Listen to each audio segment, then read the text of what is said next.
Hello दोस्तों, good morning, नमस्ते। कैसे हैं आप लोग? उम्मीद करता हूं आप सभी लोग अच्छे हैं और अपनी पढ़ाई अच्छे से कर रहे हैं।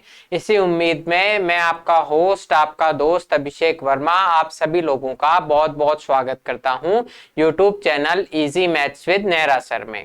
सुबह के बज चुके हैं 9 और समय है हमारी क्लास का जो हम कोर्स कर रहे हैं उसके तहत प्रॉफिट एंड लॉस करने का। प्रॉफिट एंड लॉस टॉपिक करने का। ना तो मैं आपका यहाँ प्रॉफिट करवाऊंगा ना लॉस। पर्सनली वैसे देखा जाए तो मैं प्रॉफिट ही करवा रहा हूँ, लॉस तो कुछ है नहीं, क्योंकि प्रॉफिट ये है कि हम सवाल अच्छे अच्छे सीख रहे हैं, प्रैक्टिस कर रहे हैं, जिससे आपकी एग्जाम में प्रॉफिट ही प्रॉफिट होगा। तो आइए इन सब बातों के बीच शुरू करते हैं आज की क्लास पहले सवाल के साथ। तो आज की क्लास का पहला सवाल ये रहा आपकी कंप्यूटर स्क्रीन पर। A man sells two articles at the rate of 4000 each। कि एक व्यक्ति है, उसने दो आर्टिकल बेचे 4000 रुपए हर एक की कीमत थी। Neither losing nor gaining in the deal. तो इस डील में उसको ना तो कोई लाभ हुआ ना हानि, मतलब ना तो कोई लाभ हुआ ना हानि, जितने की टोटल उसके कॉस्ट प्राइस था उतने में ही सेल कर दिए। If he sold one article at a gain of 25%, then the other article is sold at a loss of। कि अगर एक आर्टिकल उनमें से 25% के लाभ पर बेचा गया तो दूसरे पर कितनी हानि हुई। हिंदी में देखो, एक व्यक्ति द्वारा दो वस्तुओं को 4000 रुपए प्रत्येक में बेचने पर ना तो लाभ होता है ना हानि। यदि एक वस्तु पर 25% लाभ है तो दूसरे पर कितनी परसेंट हानि है। अच्छा एक चीज बताओ, मुझे ये लाभ परसेंटेज में दिया हुआ है 25% और आंसर भी परसेंटेज में पूछा है। तो मैंने आपको बताया था कि जब हम परसेंटेज में काउंट कर रहे हैं इसका मतलब 100 पर काउंट कर रहे हैं। प्रतिशत, हमने परसेंटेज टॉपिक भी पढ़ा है। प्रतिशत का मतलब हर शत पर, शत का मतलब 100, ऑन एवरी 100, ऑन एवरी 100, या फिर इसको सेंट भी बोलते हैं 100 को, तो पर सेंट यानी ऑन एवरी सेंट। तो हर 100 पर काउंट हो रहा है। तो चाहे 4000 रुपए में बेचो चाहे 10,000 में बेचो, मुझे उससे कोई मतलब नहीं है, मुझे तो परसेंटेज काउंट करनी है। तो आपको यहां पर यह समझना है कि ये हमारा कोई काम का नहीं है, ये सिर्फ आपको गुमराह करने के लिए दिया हुआ है। उससे आप करोगे तो भी हो जाएगा, पर जब कोई काम का ही नहीं है तो काय को हम बेवजह में हमारी कैलकुलेशन बढ़ाएं। सिर्फ मुझे क्या चीज दी हुई है वो समझनी है। दो वस्तु में से प्रत्येक को 4000, यानी कि हर एक की कीमत बराबर है, हर एक की कीमत बराबर है। ये दिया हुआ है कि दोनों को 4000 में बेच रहा है, मुझे 4000 से तो मतलब नहीं है, लेकिन हर एक की कीमत बराबर है, ये चीज ध्यान रखना है। और नीदर लॉस नॉर प्रॉफिट, यानी कि ना तो लाभ होता है ना हानि होती है, बस इतना सा करना है। अब देखो, एक वस्तु पे 25% का लाभ होता है। 25% यानी कि 25% की फ्रैक्शन वैल्यू है 1/4। 25% की फ्रैक्शन वैल्यू कितनी है? 1/4, यानी कि 4 पर 1 का लाभ होता है। फर्स्ट आर्टिकल की बात कर रहे हैं कि 4 पर 1 का लाभ होता है, यानी 4 की अगर लाया, 4 की अगर ये लाया, 4 की अगर लाया तो 1 का लाभ कमाकर 5 की बेच देगा। यही तो कह रहा है कि 4 की अगर लाया तो 1 का लाभ कमाकर कितने की बेच देगा दोस्तों? 5 की। ठीक है, ये आपका फर्स्ट आर्टिकल है। अब सेकंड का मुझे कुछ भी पता नहीं है, पर जो हिंट दिए हुए हैं उससे हो जाएगा। क्या?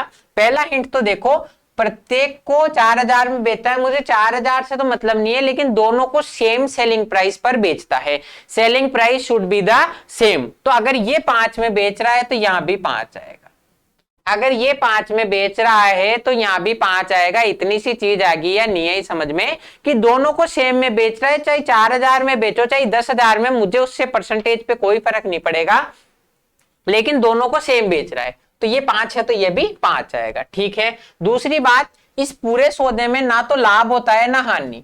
इस पूरे सौदे में ना तो कोई लाभ हो रहा है उसको, ना हो रही है हानि। अब आप देखो, कुछ लाभ और कुछ हानि नहीं हो रही, इसका मतलब यहां जो 1 का लाभ हुआ है, 4 की लाया और 5 की बेचा तो 1 का लाभ हुआ है, वो 1 की यहां हानि हो जानी चाहिए।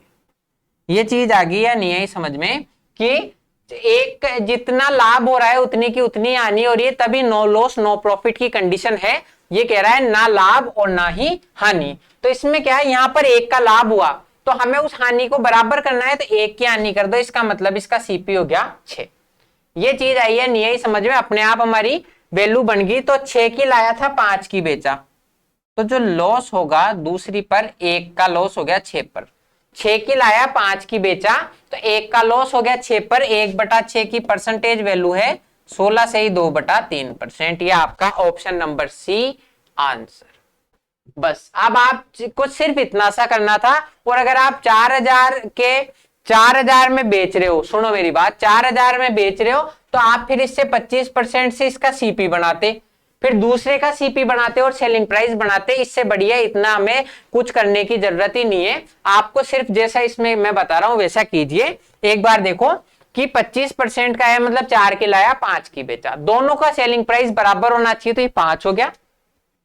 नीदर लॉस नॉर प्रॉफिट की कंडीशन है, तो यहां जो 1 का लाभ हुआ वो 1 की यहां हानि कर दो। जो 1 का लाभ हुआ उस 1 की हानि कर दो, मतलब ये लाया 6 की था दूसरी वाली वस्तु और 5 में बेचा, तो लॉस हुआ 1/6 का, यानी कि 16 से ही 2/3%। बस इतनी आसानी से हो जाएगा। गणित के सारे क्वेश्चन, सारे सवाल बिल्कुल आसान हैं, केवल जरूरत है हमें अंडरस्टैंडिंग डेवलप करने की। अगर हम समझ जाएं कि वो क्या कहना चाह रहा है। देखो क्या कह रहा है, A villager buys a goat and a sheep together for ₹14250 की एक ग्रामीण व्यक्ति है, एक गांव का व्यक्ति है, आपकी और हमारी तरह ही। उसने एक बकरी और एक भेड़ एक साथ खरीदे 14,250 में। गोट ये बकरी और शिप यानी भेड़। He sold the ship at a profit of 10% and the goat at a loss of 20%। उसने बकरी जो है, सॉरी भेड़ जो है, उसको तो 10% के लाभ और बकरी को 20% की हानि पर बेचा। If he sold both the animal at the same price, then what is the cost price of cheaper animal? अगर उसने दोनों को समान मूल्य पर बेचा तो सस्ता एनिमल है उसकी प्राइस क्या होगी। देखते हैं एक बार। एक ग्रामीण व्यक्ति ने एक बकरी और एक भेड़ को एक साथ 14,250 रुपए में खरीदा। भेड़ को 10% लाभ और बकरी को 20% की हानि पर बेचा। तो अगर दोनों को समान मूल्य पर बेचा, यानी कि SP should be the same, selling price should be the same for both. तो दोनों को अगर समान मूल्य पर बेचा तो सस्ते जानवर का क्रय मूल्य ज्ञात कीजिए। बिल्कुल आसान हो जाएगा।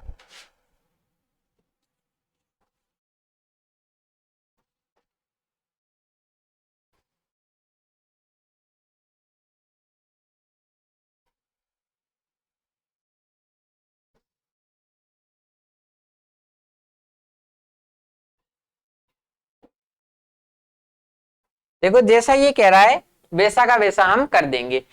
अब आपको ये दिया हुआ है कि बकरी और भेड़ का एक साथ मूल्य 14,250 है। अब देखते हैं।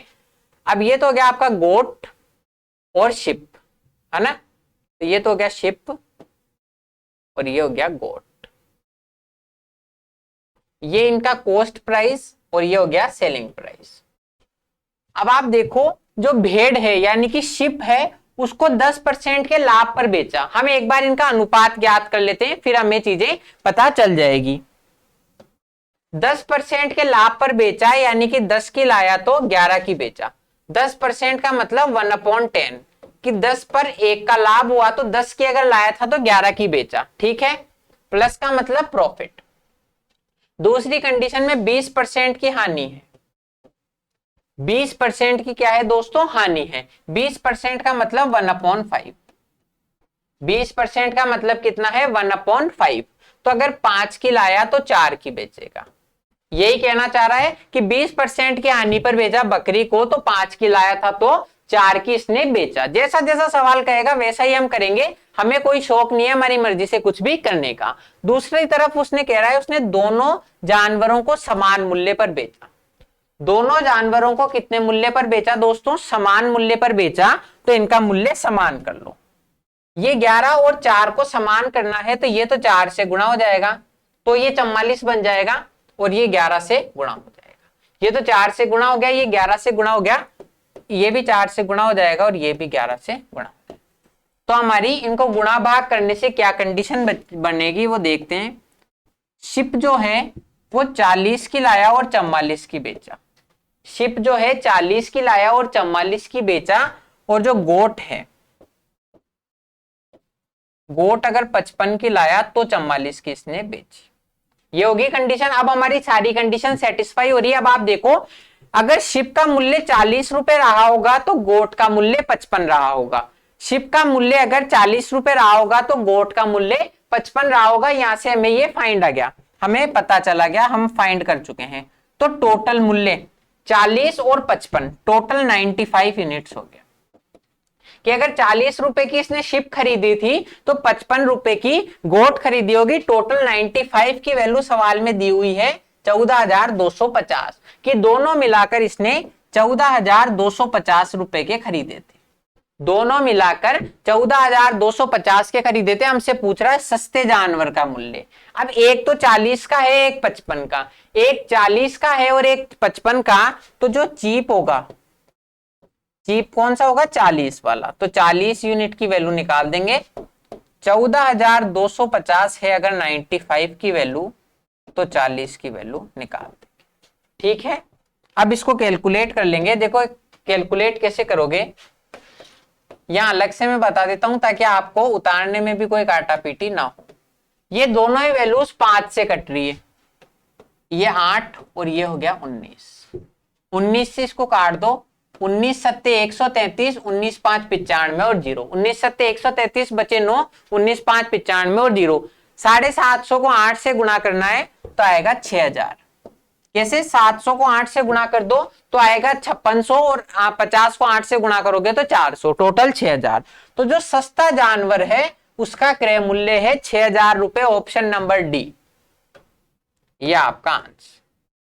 ऑप्शन नंबर डी आपका आंसर हो गया। जैसा ये कह रहा है वैसे हमने कर दिया कि 10% प्रॉफिट और 20% लॉस पर भी दोनों का मूल्य समान हो तो उसमें इनका रेशो आएगा। अगर शिप 40 की है तो गोट होगी 55 की। 95 की टोटल वैल्यू 14,250 है तो 40 की वैल्यू निकाल देंगे। अब आप देखो, इसको ऐसे आप कर सकते हो, लेकिन थोड़ा सा ये टाइम कंज्यूमिंग है। दूसरे तरीकों से तो ठीक है, पर इससे भी एक छोटा तरीका हो सकता है। इससे भी एक छोटा तरीका हो सकता है। क्या है वो तरीका? देखो, एक बार वापस से सवाल पढ़ो और फिर हम कोई चीज इसकी करते हैं। ये कह रहा है एक ग्रामीण व्यक्ति ने एक बकरी और भेड़ एक साथ 14,250 में खरीदी। उसने बकरी को 10% के लाभ पर बेचा, भेड़ को 10% के लाभ और बकरी को 20% की हानि पर बेचा। यही कह रहा है। यदि उसने दोनों जानवरों को समान मूल्य पर बेचा, मतलब इनके सेलिंग प्राइस इक्वल होने चाहिए। तो ये आपके शिप है। शिप में हम 10% का प्रॉफिट कमा रहे हैं और गोट में आपके 20% का लॉस कमा रहे हैं। शिप में 10% का प्रॉफिट है और गोट में 20% का लॉस है। इन दोनों के सेलिंग प्राइस बराबर होने चाहिए। जैसा सवाल कह रहा है वैसा ही मैं कर रहा हूं कि दोनों के सेलिंग प्राइस बराबर होने चाहिए। Both the selling price should be the same. मतलब जो शिप है उसका कॉस्ट प्राइस, शिप को मैं 1 मान रहा हूं। शिप को मैं क्या मान रहा हूं दोस्तों? 1। शिप को मैं मान रहा हूं 1 और इसको मान रहा हूं 2, ताकि थोड़ी आसानी हो। मतलब शिप के कॉस्ट प्राइस का 110% इक्वल है गोट के कॉस्ट प्राइस के 80%। क्या हुई कंडीशन? कि 10% का लाभ कमा रहा है, यानी कि 110% पर बेचेगा। कि 100 पर अगर 10 का लाभ कमा रहा है तो 110 की बेचेगा इसको। सेलिंग प्राइस जो होगा वो 110% होगा। दूसरी तरफ इसके 100 पर अगर 20% का लॉस खा रहा है तो 20% तो इसने हानि खा ली, बचा हुआ 80% आपका सेलिंग प्राइस होगा। तो वही मैंने कर दिया कि selling price should be the same. तो फर्स्ट के कॉस्ट प्राइस का 110% इक्वल है सेकंड के कॉस्ट प्राइस के 80% के। तो कॉस्ट प्राइस 1 और कॉस्ट प्राइस 2 का रेशो निकाल। 1 और 2 का रेशो हो गया 80/110 या फिर 8:11। कि एक का 110% दूसरे के 80% के बराबर है। तो आप डायरेक्टली यहां से भी कर सकते हो कि इसका 110 इक्वल है इसके 80 के। तो मतलब ये दोनों बराबर कब होंगे? 0 से 0 तो यहीं काट दो, यहां पर 8 आएगा और यहां पर 11। यहाँ ऑलरेडी 11 है तो यहाँ 8 कर दो, और यहाँ 8 है तो 11 कर दो, तो दोनों मान आपके बराबर हो जाएंगे। तो इनका कॉस्ट प्राइस 1 और कॉस्ट प्राइस 2 का रेशो आ गया 8:11। मतलब अगर पहली वाली जो आपकी शिप है वो अगर इसने 8 रुपए की खरीदी थी, तो जो गोट है वो 11 रुपए की खरीदी होगी। टोटल कितने का हो गया? 19 का। अगर शिप जो है इसने शिप जो है 8 रुपए की खरीदी थी तो गोट खरीदी थी 11 की। यहां से भी रेशो सेम आया था। मैं आपको कंपेयर करा दूं कि ये 40 और 55, 40 और 55 लिख दो, चाहिए आप 8 से काट के अगर इनका रेशो ही निकाले तो 8:11 कर दो। बात एक ही है। तो कहने का मतलब यही है कि अगर हम इसको डायरेक्ट कर सकते हैं तो टोटल 19 यूनिट की वैल्यू है 14,250। टोटल 19 यूनिट की वैल्यू है 14,250। तो चीपेस्ट एनिमल की प्राइस निकाल देंगे। मुझे नहीं पता चीप कौन सा है, पर 8 यूनिट वाला ही चीप होगा। एक 8 रुपए का है, 11 रुपए का, तो सस्ता होगा 8 वाला। तो 14,250 अगर 19 की वैल्यू है तो 8 की वैल्यू क्या होगी? वही 6,000, क्योंकि इसको 19 से काटोगे तो 750, 750 को 8 से गुणा कर दो 6,000। तो अब आप देखो, एक तरफ तो इतनी कैलकुलेशन करना, दूसरी तरफ ये तरीका, कौन सा ज्यादा बेटर है? सिर्फ आपको एक चीज समझनी है इसमें कि सेलिंग प्राइस बराबर है, एक का 110%, दूसरे के 80% के इक्वल है, तो 8:11। 19 की वैल्यू 14,250 है तो 8 की वैल्यू 6,000 हो जाएगी। हमारा ऑप्शन नंबर सी वापस से आंसर हो जाएगा। अब नेक्स्ट क्वेश्चन पे चलते हैं।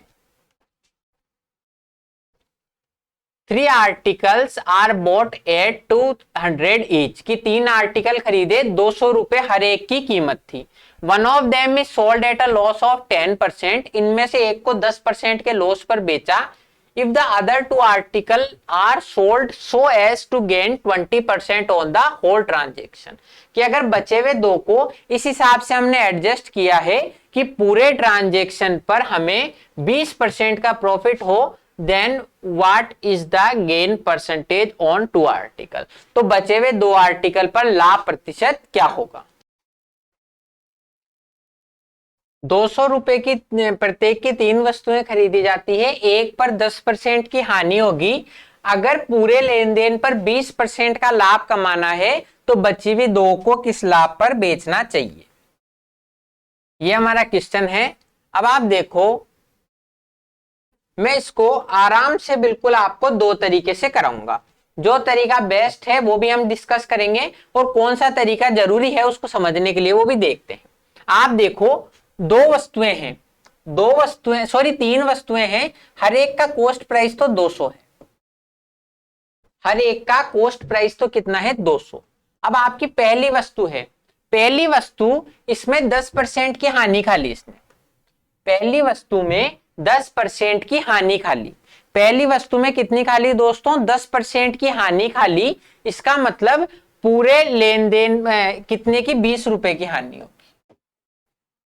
हर एक का कॉस्ट प्राइस जो है 200 रुपए है, पहली वस्तु में 10% यानी कि 20 रुपए की हानि खा ली। अब आप देखो,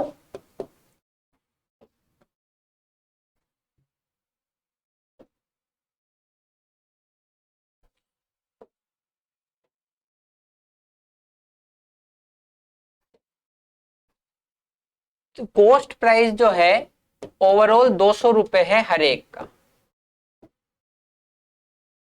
है ना। अब आपने पहली वस्तु में क्या करा? 20 रुपए की हानि खा ली। अब आपको ये कह रहा है ओवरऑल आपके एक, ये जो है एक वस्तु का 200 रुपए प्राइस है, 3 वस्तुएं आपने खरीदी है तो कितने रुपए हो जाएगा? 600 रुपए का। एक वस्तु 200 रुपए की है, 3 वस्तुएं खरीदी तो 600 रुपए की होगी। इसमें कह रहा है पूरे लेन देन में 20% का लाभ कमाना है। पूरे लेन देन में कितना लाभ कमाना है दोस्तों? 20% का लाभ कमाना है। यानी कि ओवरऑल प्रॉफिट हमें कितना चाहिए? ओवरऑल प्रॉफिट चाहिए 600 का 20%। पूरे सौदे में 600 रुपए खर्च हुए, 20% लाभ कमाना है, तो 600 का 20% कितना हो गया? 120। 20% का मतलब होता है 1/5। तो 5 की वैल्यू अगर 600 है तो इसकी वैल्यू हो जाएगी 120। अब आप एक चीज देखो, हमने पहले पर तो 20 रुपए का घाटा खा लिया, पहले में हमारे 20 रुपए जेब से हमने भुगत लिए, मुझे ओवरऑल 120 रुपए कमाने हैं, मुझे ओवरऑल 120 रुपए कमाने हैं। इसका मतलब दूसरे और तीसरे पर प्रॉफिट कितना कमाना पड़ेगा मुझे मिलाकर 140 रुपए। पहले मान लो मैंने 3 चीजें खरीदी है, पहली पर मैं 20 रुपए का घाटा खा गया, मुझे ओवरऑल 120 रुपए कमाने हैं। तो पहले तो मैं 20 रुपए तो जो घाटा खाया वो रिकवर करूंगा और 120 रुपए ये वाले, तो टोटल 140 रुपए का प्रॉफिट मुझे कमाना पड़ेगा। ये चीज आई है नहीं आई समझ में, एक बार कमेंट में यस और नो कह दो कि 20 रुपए तो जो घाटा खाया वो और 120 रुपए यहां से निकालकर टोटल 140 रुपए कमाने हैं। पहले, दूसरी और तीसरी। अब आपको ये कह रहा है अन्य 2 वस्तुएं उस दर पर बेची जाती है, मतलब दोनों वस्तुओं को समान पर बेच रहा है, दोनों वस्तुओं को समान पर बेच रहा है। यानी कि अब आप दूसरी देख लो या तीसरी, दूसरी और तीसरी दोनों को बेचने पर 140 रुपए का लाभ हुआ है। तो इनमें ईच पे प्रॉफिट कितना होगा, ईच में प्रॉफिट कितना होगा 70 रुपए का। ये हो गया कि मैंने क्या किया, 200 रुपए की एक वस्तु थी, पहली में तो 20 रुपए का घाटा खा लिया, पहली में तो 20 रुपए का घाटा खा लिया, ओवरऑल मुझे 120 रुपए कमाने, यानी कि दूसरी और तीसरी में मिला के मुझे 140 रुपए प्रॉफिट कमाना है। ये हर एक का पूछ रहा है, तो हर एक में 70 रुपए कमाने, 2 में अगर 140 रुपए कमाने हैं तो एक वस्तु में 70 रुपए कमाने हैं, तो परसेंटेज प्रॉफिट निकाल देंगे, परसेंटेज प्रॉफिट निकाल देंगे कि 70 रुपए कमाने हैं 200 रुपए वाली वस्तु पे, 70 रुपए कमाने हैं 200 रुपए वाली वस्तु पे, 70 रुपए कमाने हैं 200 रुपए वाली वस्तु पे, तो कितना परसेंट हो गया 35%। तो यही आपका आंसर होगा 35%। यहां पर आप इसको थोड़ी सी समझदारी दिखा के एक तरीके से और कर सकते थे, यहां तक तो सेम है, इसकी जगह सब्स्टिट्यूट और हो सकता था, इतने इतने की जगह। क्या होगा कि मुझे 140 रुपए का प्रॉफिट कमाना है टोटल 2 वस्तुओं पे, 140 रुपए का प्रॉफिट कमाना है टोटल 2 वस्तुओं पे, तो परसेंटेज प्रॉफिट हमारा हो जाएगा कि 140, 2 वस्तुओं की कीमत कितनी है 400, कि मुझे परसेंटेज प्रॉफिट कैसे निकालेंगे, 140 रुपए की टोटल प्रॉफिट कमाना है 2 वस्तुओं पर, हर एक वस्तु 200 रुपए की है, तो 400 रुपए की होगी टोटल, तो इससे भी मेरा परसेंटेज कितना आएगा 35%, इससे भी परसेंटेज कितना आएगा 35%, तो यहां से भी हो जाएगा। तो आप ऐसे भी कर सकते हो, तो आप इस तरीके से करो या इस तरीके से करो, एक और तरीका यहां पर डिस्कस हो सकता है, एक और तरीका यहां पर डिस्कस हो सकता है, कैसे वो देखते हैं अभी हम। क्या कह रहा है ये, अब आपने एक बार देख लिया ओरिजिनल कीमत निकालकर, एक बार हमने देख लिया ओरिजिनल कीमत, ये 200 रुपए लेकर, 200 रुपए जो कीमत है इससे देख लिया। अब हम एक देखते हैं डायरेक्ट परसेंटेज पे, कि अगर मैं डायरेक्ट परसेंटेज पे ही बात करूं तो चीजें किस हिसाब से चेंज होगी। ये कह रहा है 200 रुपए की एक वस्तु है, 200 रुपए से मुझे कोई मतलब नहीं है क्योंकि डायरेक्ट में परसेंटेज में काउंट करूंगा। पहले पर 10% की हानि होगी, पहले पर 10% की हानि होगी, और पूरे सौदे पर 20% का लाभ चाहिए, पूरे सौदे पर 20% का लाभ चाहिए, तो हर एक वस्तु किस कीमत पर बेचूंगा। अब आप देखो 200 रुपए से मुझे कोई मतलब नहीं है, मुझे ये पता है 3 आर्टिकल है,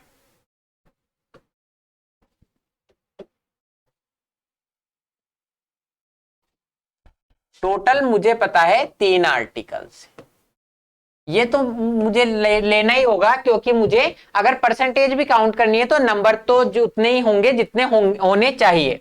तो फर्स्ट जो है उस पर 10% का लॉस कमा लिया मैंने, फर्स्ट पे -10% हो गया। अब मुझे बताओ टोटल 3 आर्टिकल्स पर मिला के 20% चाहिए, टोटल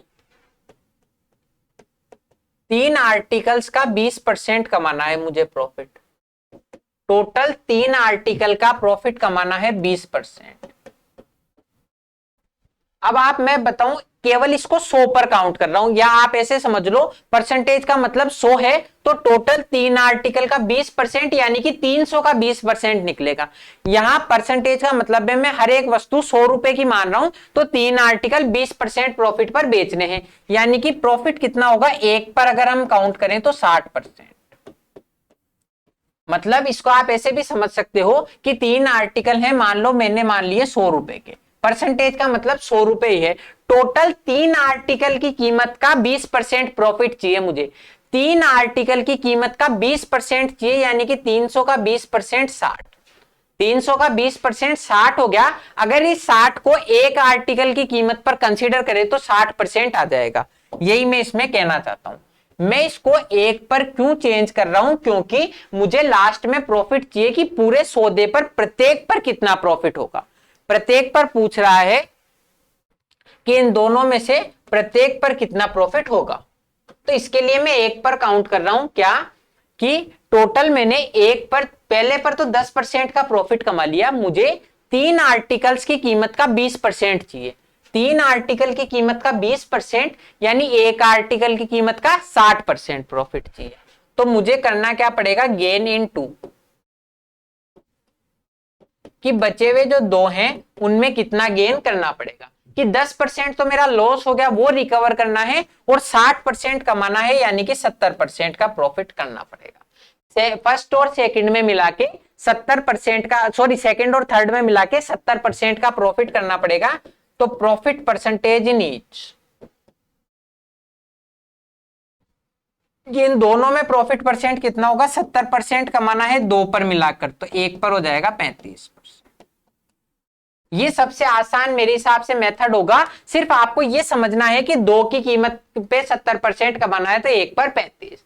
अब बिल्कुल आसान है, एक बार वापस समझो। 3 आर्टिकल्स हैं, पहले पर 10% का लॉस हो गया, मुझे तीनों आर्टिकल्स की कीमत का 20% कमाना है। तीनों आर्टिकल्स की कीमत का 20% है, यानी एक आर्टिकल की कीमत का 60% हो गया। 3 आर्टिकल का 20% है, तो एक आर्टिकल की कीमत का 60% हो गया।